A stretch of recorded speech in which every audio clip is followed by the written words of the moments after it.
Sumainyo ang kapayapaan. Anong kahiwagaan na magagawa ng nilalang? Ano ang hiwaga para sa nilalang? Subalit ang hiwagang taglay ng Ama, sa tuwin ay di napaparang, lahat ay kaya niya. Dakilang walang kapantay, kung sambitin ng nilalang, na sa kanya ay nakakilala, nakadama ng tuwiran. Di napaparang, gawa niyang kay inam, mga salitang banal, tuwirang numunukal. Kung pagninilayan, nanamnaming lubusan ng bawat kanyang anak na tuwirang minamahal, magliliwanag ang isipan ng nadidimlan, magagalak ang nalulumbay. Pagharian kayo, mga minamahal ko.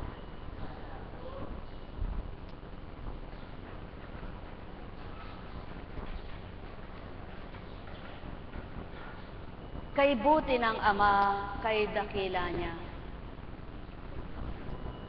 Magmadali ka man bilang kanyang anak sa pagkilala, pag-apuhap sa kanya.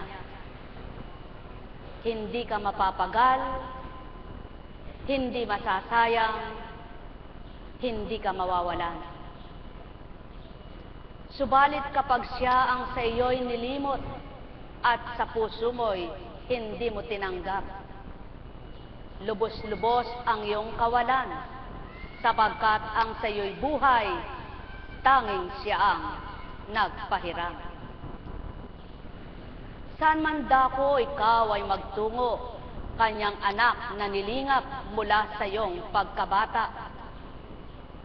Hindi siya nawawalay, patnubay niya'y kapiling mo araw-araw.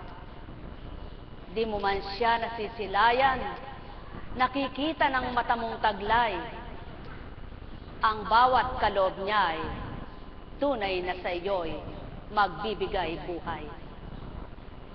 Buhay ng galak, buhay ng liwanag, buhay na kapayapaan, buhay na kalakasan, buhay na kalusugan, sapagkat tanging sa Kanya nagmumula ang lahat ng pawang mabuti at makabubuti sa lahat. Kapag ikaw ay humiling kung batid niyang makabubuti, di kanya bibiguin, di kanya tatanggihan, dili kaya'y tututulan. Lamang may takda ang lahat kapag kanyang ibinigay. Kaya't ikaw na anak niyang matapat, huwag kang magdumali kung di pagdakay tinanggap ang sayo'y nasang kamtin na marapat. Kapag ikaw ay nagmahal, gawin mong bukal sa kalooban, sapagkat ito ang kalugod-lugod na nasiyang masilayan. Nasa niyang kamtin ang lahat ng kanyang mga anak, kaya't kung ito'y tinutupad, siyang tuwirang nagagalak. Halina, halina, halina kayo, namnamin ang tinuturan ko. Bulay-bulayin ang diwa nyo, tumagos nawa sa kalooban nyo. Maghari ang lubos na pananalig sa Ama, at maging matapat nawa lahat kayo. Mga minamahal ko, walang bagay na nabuhay sa mundo na may buhay ito, maliban ang Ama, siyang nagbigay buhay. Kaya't kung tuwirang nanamnamin ang kaloob niya, ano man ang taglay mo na dinaranas ngayong anak niya, tuwiran mong aasahan, ihuhulagpos kaniya. Bibigyan niya ng tuldok ang lahat ng nagkakasala, babahaginan niya ng lakas ang lahat ng sa kanya'y umaasang lubos. Iaalay niya ganap niyang ligaya, kung ang amang tunay siyang nasumpungan ng bawat isa. Halina kayo, mga minamahal ko, suriin ang katotohanan ng katapatan ko sa inyo. Yamang kayo'y naririto, matanto niyong sino ang nangusap na totoo. Nekarameneyahanam, nekarameneyahanam, nekarameneyahanam. Ang pagdidisenyo sa lahat ng kasuutan, tao ang naglalagay. Subalit, ang nagtatala ng kaganapan ng inyong buhay at magkakaloob ng mabuting buhay, ang Ama na sa inyo ay pinagmulan. Pawang mabuti ang adhikain niya, pawang kay inam ng mga handog niya. Wala siyang nilalayon ninanasang ikasasama ng sinuman, kundi lahat ng kanyang pagnanasa, kung matatanggap lamang ng lahat ng anak niya, tuwirang ito'y magiging galak sa puso ng bawat isa. Mga minamahal ko, ang may pandinig ay nakarinig, ang may mata ay nagliwanag, ang may pandama ay makadama. Mabuhay sa inyo ang wagas na pag-ibig ng Ama. Ikintal sa isipan siyang inyong buhay, itatak sa damdamin kaloob-looban, siya ang sa inyo'y may karapatan. Sumainyo ang kapayapaan, pagharian kayo, mga minamahal ko. Muli ang may pandinig ay nakarinig, alalaumbaga, hindi lahat kayong naririto mawawawa ng tinuturan ko. O dili naman kaya'y madaraman nyo kung sino ako. Subalit pawang ituturan ko, ang may pandama, lalong liligaya, matatanto niyang buhay kanyang Ama.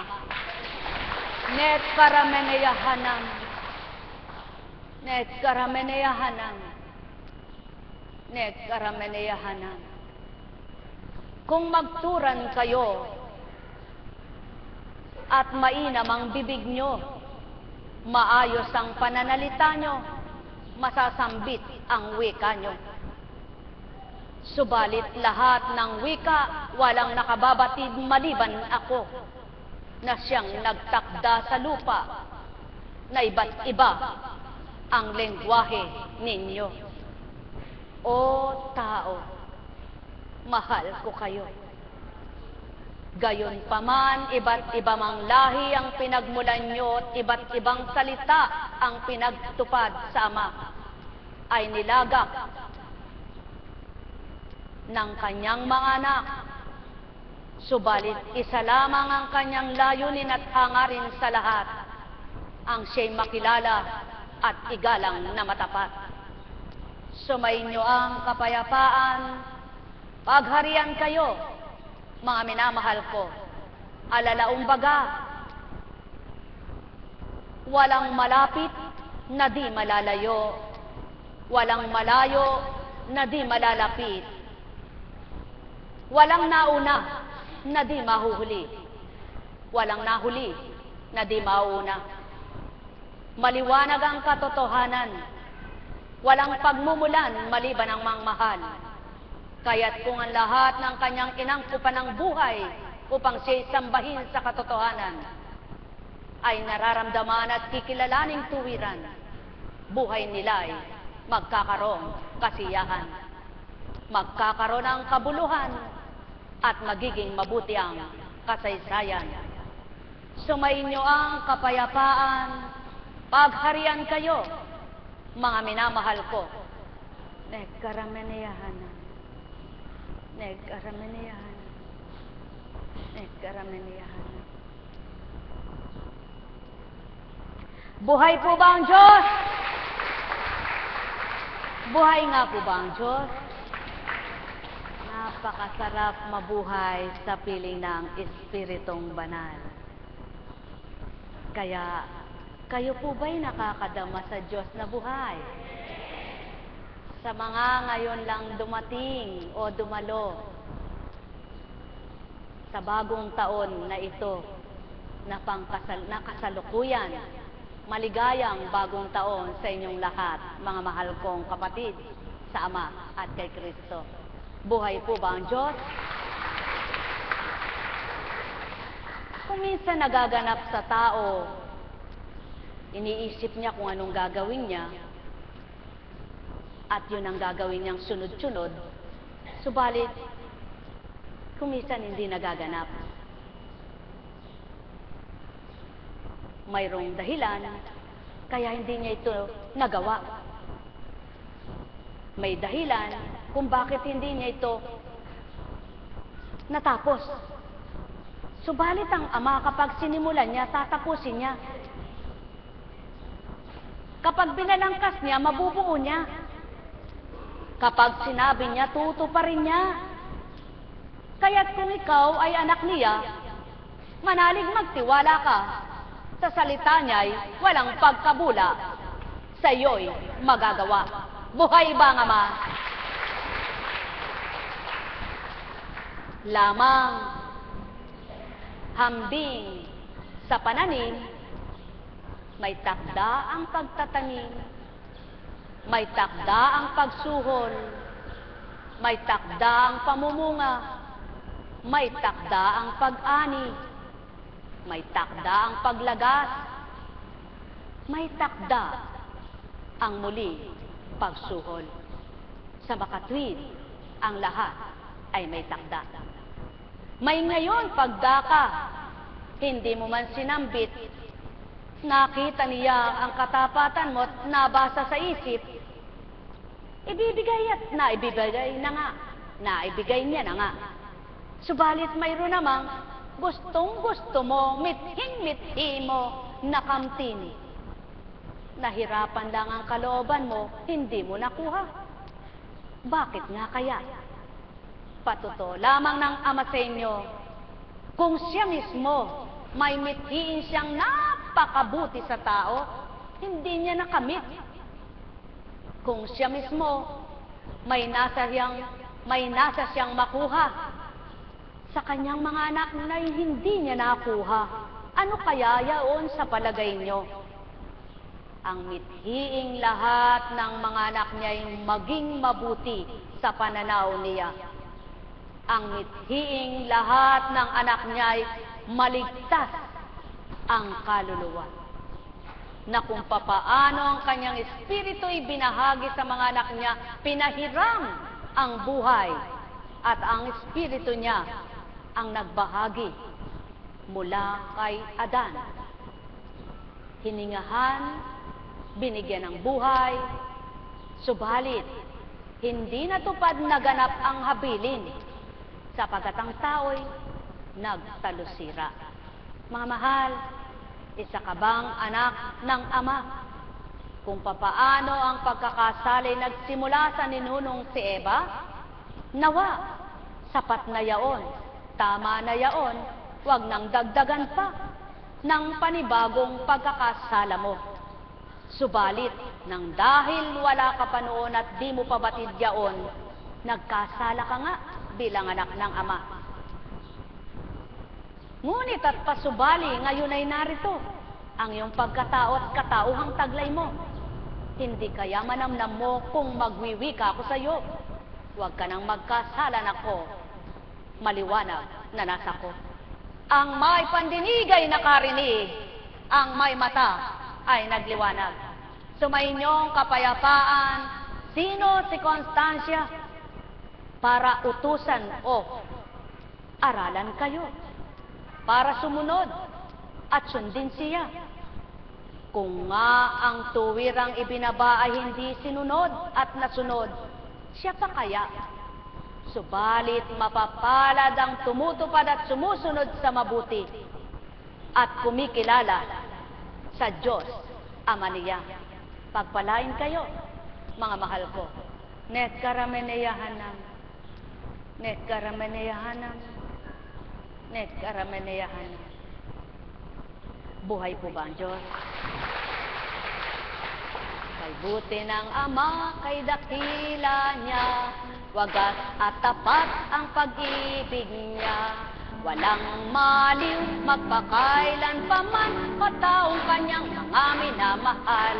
Halina kayo, kayo ay magnilay, magbulay sa aking tinuran. Bawat alay kong salita, magnilay na tuwiran. Maangkop nyo sa inyong diwa, maramdaman ninyo sa inyong kalooban. Pag nasahan nyo, ito'y inyong kamtin, magawang tuwiran sa bawat araw. Halina kayo mga minamahal, magnilay at magbulay, magsanto na tuwiran. Ama sa inyo ay buhay, nasisilayan niya, nakikita niya, naririnig niya lahat ng anak niya, nababatid niya kung sino ka sa kanya, nakikilala kang tuwirang anak niya, na matapat at talusira, na may pag-aalinlangan, na may nasang siya'y kamtan, na nagalak na tuwiran, na naaliw ang kalooban. Halina kayo, mga minamahal na anak niya, gawing marapat na siya'y tanggapin, ganap kayong magliliwanag. Ang may pandinig ay nakarinig. Buhay po ba ang Diyos? Ay, kay sarap sa piling ng Espiritong Banal. Masarap nga po ba? Yung pong nakakadama, sasabihin masarap. Yung hindi pa, nakanganga. Buhay ba ang Diyos? Purihin ang Ama. Kundi masarap sa piling ng Espiritong Banal. Wala kayo sa harapan na ito. Wala kayo sa lugar na ito. Wala kayo sa dambanang ito, sapagkat walang maglilingkod sa inyo. Buhay bang Ama? Kaya maliwanag na patotoo, masarap kapiling ang Espiritu Santo. Kaya halina po kayo mga mahal na anak ng Ama, namnamin nyo ang kasarapan ng ang linamnam ay matagos sa kalamnan. Buhay ba ang Ama? Magandang umaga po. Ay, talaga nga naman ang buhay. Dapat magsumikap at magsumakit na tumupad.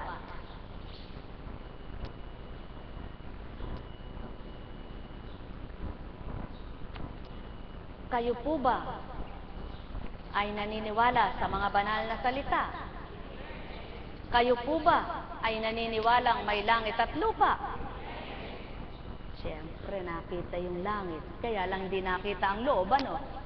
Kayo po ba ay nananalig, nagtitiwalang may impyerno at kaharian? Siyempre naman na po, kunching.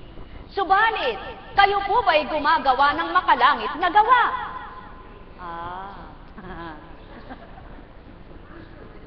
Diyan tayo di makakapasa, ano po? Buhay po ba ang Diyos? Kayo po ba'y naniniwalang may kaligtasan at kapahamakan? Kung gayon at naniniwala po kayo sa kaligtasan, ginagawa naman kaya ang ikaliligtas? At kilala kaya ang magliligtas? Tinanggap kaya ang magliligtas? Kung amen po, sabihin nga ninyo, buhay ka Ama. Buhay ka Kristo. Buhay ang Espiritu mo. Ama at Anak. Pahina po ng pahina. Mga mahal, napakasarap ipagsigawan ng katotohanan. Napakasarap ipakilala ang kilala mo. Napakasarap ibunyag ang totoo. Napakasarap sumuko sa Diyos na totoo. Masarap nga po ba ang lahat ng tinuran ay sang-ayon kayo? Parang wala. Buhay nga po ba ang Diyos? Kaya po, tingnan natin kung totoo ngang amen. Mula kay Juan. Nang sumunod na araw, naroon uli si Jesus at ang dalawa sa kanyang mga alagad. Nakita niya si Jesus na nagdaraan at kanyang sinabi, "Narito ang kordero ng Diyos." Narinig ng dalawang alagad ang sinabi niya. Mabuti pa sila. Narinig nila ang totoo. Mabuti pa sila. Narinig nila ang sinabi ng Juan. Mabuti pa sila noon, kasama nila ang kasunod ni Juan. Mabuti pa sila noon, nakita mismo ng mga mata ang hiwag at himala na ginawa ng pinangalandakan ni Juan. Subalit tunay nga kayang mapapalad silang lahat na nakasaksi niyon? O matatawag kayong higit na mapalad na hindi man nakasaksi, subalit kayo'y tumutupad, nagtitiwalang ganap? Sinong mapalad? Ang nakasaksi at naging bulaan na saksi, o yung walang nasaksihan, subalit patuto sa katotohanan ang sinasambit kanino man? Matatalino na anak ng Ama ang nakakakilala sa Kanya. Buhay ba ang Ama? At kaya tumalino, hindi ganang Kanya, kundi ganang kaloob at bahagi niya. Sapagkat walang taong matalino ukol sa kabanalan at walang makatutupad ng kabanalan, lalo't walang makagagawa sa ikababanal, maliban ang nagbabahagi upang magawa mo ang lahat ng iyan. Buhay ba ang Ama? Kaya mapapalad ang tumanggap, nagsabuhay na ganap, at tuwirang siya'y magagalak. Mapapalad nga baga kayong matatawag?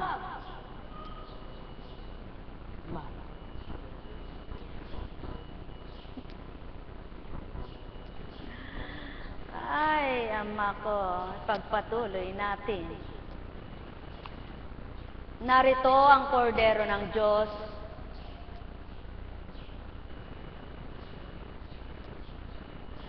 Lumingon si Jesus at nang makitang sumusunod sila, ay kanyang tinanong, "Ano ang hinahanap ninyo?" Sumagot sila, "Saan po kayo nakatira, Rabay?" O Rabi baga sa Tagalog na bagbasa. Ang kahulugan ng salitang ito'y guro. "Halika kayo at tingnan ninyo," ani Jesus. Sumama sila at nakita nila ang kanyang tinitirhan at tumuloy sila roon ng araw na iyon. Nooy mag-ikaapat na ng hapon. Ang isa sa dalawang nakarinig kay Juan at sumunod kay Jesus ay si Andres na kapatid ni Simon Pedro.